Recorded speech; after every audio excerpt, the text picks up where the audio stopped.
Short speeches by our distinguished speakers here, after which we will open up to a Q&A session for everyone to join in. Our first speaker today is David Miller, Professor of Sociology in the Department of Social Policy Sciences at the University of Bath. And he will be speaking about the counter-terror apparatus. How long? 10 to 15 minutes. Thank you. Do you want to use a microphone? Yes, please. They're hitting a battery at the moment. We are just trying to... Well, I stay silent until I get back. No, it's so that everyone can hear. Can you hear me at the back? If you shout. Is that shouting? Okay, right, I'm going to talk about the counter-terrorism apparatus and about the relationship between that and Islamophobia.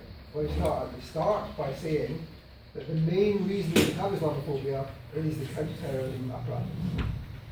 Not because we have racists on the streets, it's because of the counter-terrorism apparatus. It's that that drives and creates Islamophobia. There are other contributory factors towards Islamophobia, but the backbone of Islamophobia in this country and in other countries is the counter-terrorism apparatus. That is the forces of the police, the intelligence services, and the broader apparatus in the Home Office and other places.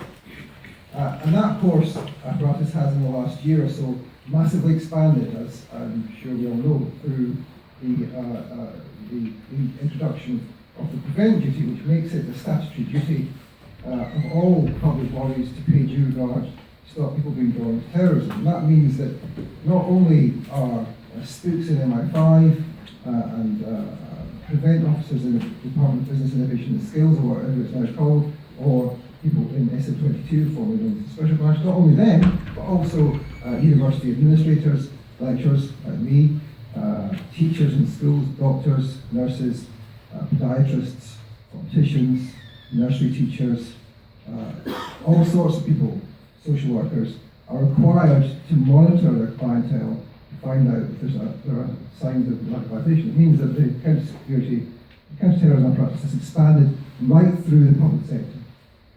You refer to the police state. Well, we're seeing something which is perhaps akin to that in the formal organisation of prevent.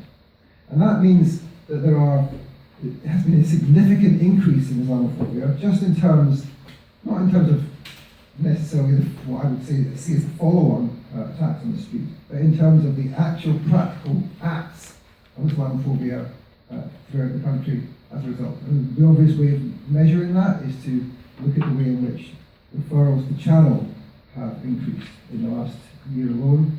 Referrals to Channel have gone up 75%. 75% more people have been referred to Channel than in the previous year, which was itself an increase, a quite significant increase on the previous years. Channel is now a key way for making sure that the state can target and single out individuals for disadvantage, which is what the Channel referral course is. The Channel referrals for people who are under the age of 16 in the last year up until July this year, 2,311 children referred to Channel, of whom 352 were under 9 years old. It's bizarre, isn't it, that you can be referring children under 9 and down as young as 3 for signs of radicalisation. This is a symptom of a counter-terrorism apparatus gone mad. And it's gone mad for particular reasons, I think. It's not just that it happens to do this randomly, it's to do, in particular, with the questions of what the terrorism threat is. We of course know that, not just in relation to Channel, but in relation to other ways in which the counter-terrorism apparatus interrelates with the population in this country, that if you're going into or out of the country, you can be stopped under Schedule 7. I think everyone in this room knows what Schedule 7 is. And if you look at the official stats on that, which is not the official stats of the IHRC, reliable though they are, this is the official stats of the government. If you look at those, you find that, for example, men of Pakistani ethnic origin are how many times more likely than white people to be stopped coming into the port?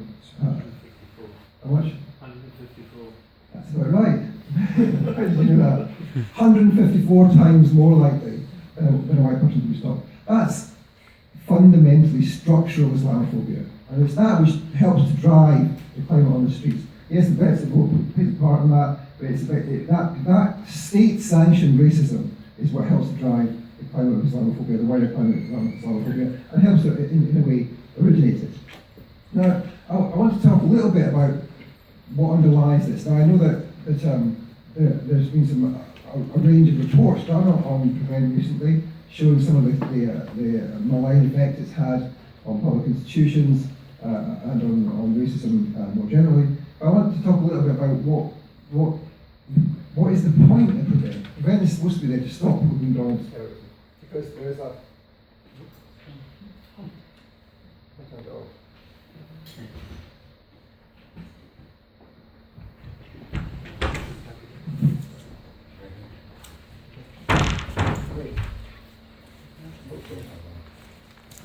sorry. So I mean, according to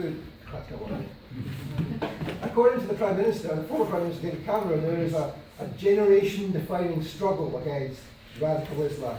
That is the main threat that we face. This is the main threat which we face according to May, according to David Cameron, Gordon Brown, Tony Blair, and of course all the heads of MI5 and MI6. The main threat we face is the threat of radical Islam. When you look at the data underlying such notions of threat, a different sort of picture emerges. If you look, for example, at the statistics produced by Europol, not the radical Trotskyist organisation, but actually the European Policing Organisation, and the data is supplied by the Home Department and Police Department of each EU member state, we find that, for example, between 2006 and 2013, I guess you can list that too, Rob, you're not going to answer.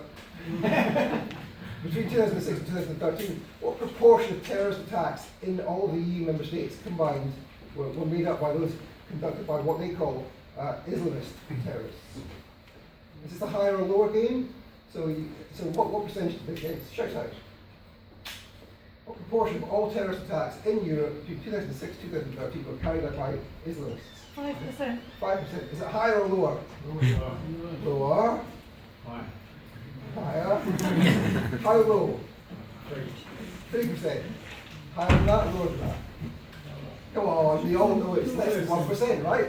0.7% of terrorist attacks in the whole of the EU carried out by Islamists in that period. And then the proportion hasn't gone up appreciably since then, notwithstanding the large attacks that have been in Brussels and in Paris. If you look at the UK, over the entire period since 9/11, what proportion of terrorist attacks in this country have been associated with Islamist faith? Right description, 14%. 86% of attacks in this country are carried out, of course, by terrorists, using their terms, of course, pursuing other agendas, in particular in relation to conflict in Northern Ireland. This is not the major security threat that the British state and British people face, simply on the basis of official data and information. Now, of course, that data isn't willingly disclosed. If you ask the Home Office to break down what proportion of terrorist attacks in this country come from Islamists, they won't do it. They won't do it under Hawaii, they won't do it to Europol, they refuse to do it. If you ask the rather helpful police service of Northern Ireland how many attacks have taken place in the north of Ireland, they'll tell you every single dog that ever barks in West Belfast, right? So you can get the total tally. So it's clear that this is not the most significant terror attack, terror threat, security threat, but nevertheless, our rulers insist on pretending that it is. It doesn't mean to say that there is no security threat, that there isn't a problem, but nevertheless, the problem is not of the nature which they are suggesting that it might be. Now, one of the other things I note about this is that in all the debate and discussion about the terror threat, we have a huge amount of stuff about people going to Syria and people plotting on the streets. That I think Richard, you've written about the woman allegedly on the streets of Glasgow called Betty Bomber, whose nickname was given by the security intelligence services, called Betty Bomber because she was allegedly going to blow up the Queen. A person who seems to be entirely fictitious. And we see here's tons of stories like that, which on closer inspection turn out not to amount to a hill of beans, whether of a variety of ricin beans or any other kind of beans. Of course, was the ricin plot, which didn't involve any ricin, and in fact, not any plot. There was the the case in East London where a young Muslim man was shot by his brother, by the police, that's right. The police said it was his brother because they had thick gloves on and you couldn't tell that they shot the guy.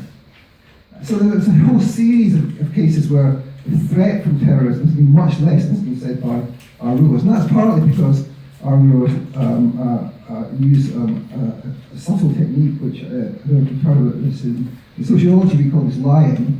You may not have heard of it. And they use this as part of their apparatus of propaganda. Yes, Western governments do engage in propaganda. And I don't mean to say that they engage in untruthful information, which I describe as propaganda. You read the communications of Tony Blair and his security advisors over Iraq, and they themselves refer to their own activities as propaganda. When I say propaganda, I'm talking, yes, of course, about the lies that were told over Iraq, perhaps the most memorable of the last decade or so, but the other lies that perhaps we aren't so familiar with. So, has anyone heard of an organisation called JTRIC? Some people have. Probably doesn't exist anymore since it was exposed by Edward Snowden. Probably called something else. The Joint Threat Research Intelligence Group, based inside GCHQ, the Signals Intelligence Agency. And the job of JTRIC, according to the documents leaked by Snowden, was to engage in internet deception and hacking in order to disable terrorist plots. And of course, JTRIC worked with a whole range of different government departments, not just ones associated with, or commonly in common perception associated with terrorism. JTRIC was also involved in fake internet profiles, that is, creating hundreds, perhaps thousands of fake personas on Twitter, on Instagram, on Facebook, and on lots of other social media whose names can't escape me because I'm too old to know that kind of thing. And these were not, just in case you're wondering about this, these were not people who were creating internet accounts saying, I'm a British propagandist, please trust me. These were accounts saying, I'm jihadi, I want to go to Syria, can you come too, etc. And so there are thousands of these profiles online, which are, if you are a casual observer, which makes it look like there's a lot of really radical people out there. So I wonder about this. I wonder about the extent to which some of the perception that we get from journalists and from academics about the threat, about the 800 people who are allegedly in Syria, how many of these are actually fake accounts used by British intelligence operators in order to try and honey trap people into saying stupid things which will result in them going to jail. Now, of course, we know that many of the people who are in jail for terrorism offences in this country, 124 at the end of 2014, of whom 123 identify as Muslim. Just to be clear, there's no terrorists in jail in this country who are not Muslim, or one. Of those people, many of those people, of course, are in jail not for real terrorism offences that you think of as terrorism offences. Some of them are. Some of them did engage in acts of political violence and are in jail. But others are engaged in acts of posting videos on YouTube or being in possession of documents downloaded from dodgy websites like the Department of State or other organisations like that. So there's a whole question about the extent of the terror threat and the extent to which it's indeed encouraged by fake profiles online by British intelligence organisations, including, of course, I don't just mean JTRIC, but including, of course, Special Branch. I was at a presentation in the Commons about 6 months ago now. There was a team there from SO22, they call themselves now, formerly known as the Special Branch, who was saying that, oh yes, of course, we engage in creating fake Facebook and Twitter profiles in order to catch bad guys, the bad people, we call them. And I asked them afterwards, I said, well, so presumably, there's a particular case they've given an example of. Presumably, you didn't just have to create one or two Twitter handles in order to trick this terrorist into divulging his or her secrets. I said, oh no, we created hundreds. So there's a real problem here that the extent to which the threat is presented is much different, the actual threat which might exist, which we have no reliable data on, since the data which we get from the intelligence services is not published, or when it is published, it's given unattributably. So the statements you get from the head of MI5 or for other intelligence agencies are only given unattributably to address that there are 30 active plots, or next week there are 70, or a week after there are 80. So you have this kind of pressuring of the public agenda. Pressuring the public agenda, this notion of increasing or declining threat in order to try and massage the public mood. That's really what it's about. When we talk about propaganda, they're trying to honey trap people, but also they're trying to massage the public mood, push through policies that they want to get onto the statute books. And in a way, what we're seeing is a whole set of policies which are put in place in a way to kind of mask their embarrassment that there isn't any proper terror threat. And that, what else is the creation of these huge amounts of statistics on channel referrals and sex Schedule 7 stops and searches, etc., apart from kind of an embarrassment that there's not a real threat, or not much of a real threat, or at least much less of a real threat than they claim there is. Okay, so let me move on to talk about Prevent more specifically. It seems to me that the position we're in now, a year on from the Counter-Terrorism and Security Act, is a very worrying one for some of the reasons people have been saying. This is an attempt to marginalise and push back against anyone who is a critic of UK foreign policy, and indeed anyone who's a critic of UK domestic counter-terrorism policy, the famous Prevent lobby, as we're all supposed to be members of. And so you find in the Prevent training you get in public institutions that they even make reference to this. They even put in the statements about people being critical of Prevent, and they say, well, of course, you're allowed to be critical of Prevent, but it would be illegal for an institution to be critical of Prevent, not to comply with the law. They have to comply with the law.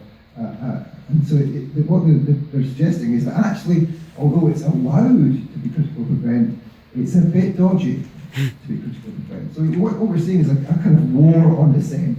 And that is accompanied through, the war on dissent through Prevent is accompanied by a whole series of other measures to try and marginalise and limit the role, especially politically active Muslims, but other critics of British foreign policy. So we see the attacks on organisations, Muslim organisations, with attacks on their funding, the libels and defamations in the press, the attacks on individuals. We see especially any individual who's involved in a public role challenging Prevent is libelled. So Malia, for example, at the NUS has been repeatedly libelled, in large part because of her activism against Prevent. I saw a report the other day on Shelley Asquith of the NUS, who was referred to by Andrew Gilligan as a Corbyn supporter, suggesting to a meeting that people should evade or counter or break the law in relation to Prevent. So essentially, there's a sort of state-sponsored onslaught on anyone who is critical in order to try and knock them out, try and personally knock them out. That is to mean that they lose the positions that they've got, whether that's at a local level or a national level, to make it harder for them psychologically, to make them lose their jobs. This is an attempt to try and stop anyone who is politically active and can be making a difference at the level of campaigning against Prevent, indeed against Islamophobia. So it's not just a question of them people being denounced, it's a question of actually physically knocking people out. And I think that's a really worrying sign. But it's also, in a way, an encouraging sign, because it means that we've seen, in the last year, the opposition to Prevent has spread amazingly widely. Because it's gone into public institutions, people, although public institutions do acquiesce and in the policy, there's also an amazing amount of discontent which we can build on. And I think that's the most important thing to close on. There is a huge amount of discontent throughout public institutions. In some institutions, like in schools and universities, it's more has a more high profile and known about, but it's also happening in the NHS and in other professions too. And we need to capitalise on that. We need to bring together civil liberties and human rights organisations, as well as trade unions, and also the professional organisations of all these professions, the Royal College of Psychiatrists, the Royal College of Pathologists, everyone who's involved with Prevent. It's all of these public institutions, and that's the way in which we will defeat it, is to bring together all these organisations to work together and get rid of this hated law once and for all. Thank you.